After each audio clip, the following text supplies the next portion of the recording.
Narumpayu Newskum, ka channel ng Daki Padba, ka Brium Newtar. Menin ka step kumbasikin tatam haswa bankut no kapor balabu Presiden Donald Trump ya ka Iran u Trump ulapan bana pansange e kajing aset bat ka Iran nakabanta artayo hadin kajing kentu nakihe jangkari Pakistan shwa kani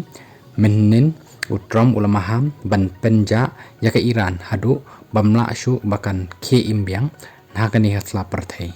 u Trump ula ongru bakar rai ban sange yasiat kade hadin kajing kren baru Prime Minister Shehbaz Sharif baru Field Marshal Asim Munir jang ke Pakistan kibala kerpat yu ban nampan batai bom ya ke Iran.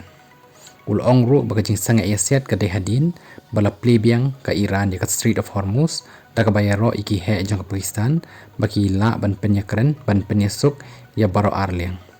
U Foreign Minister u Abbas Araghchi jang ke Iran ru ula pentikna yakani bala poi ke rai ban sangat yasiat.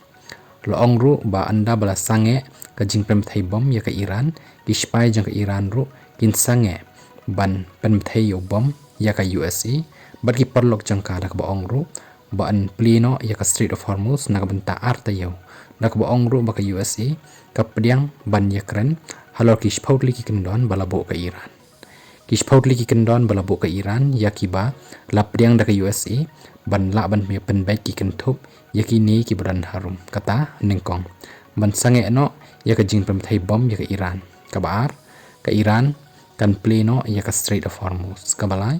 ban sha ban penjanai lani kata ban le ka enrichment ya uranium kabasau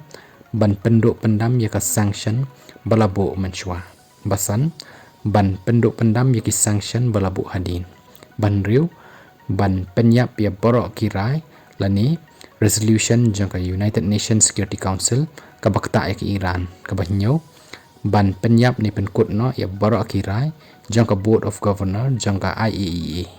kabapra ban siw ya kabailut kesan sya ke Iran bakandai ban kanria ikispai jangka USA nakatany bat kabashpo ban sange ya katama habor akiliang persya ya ke Islamic Resistance of Lebanon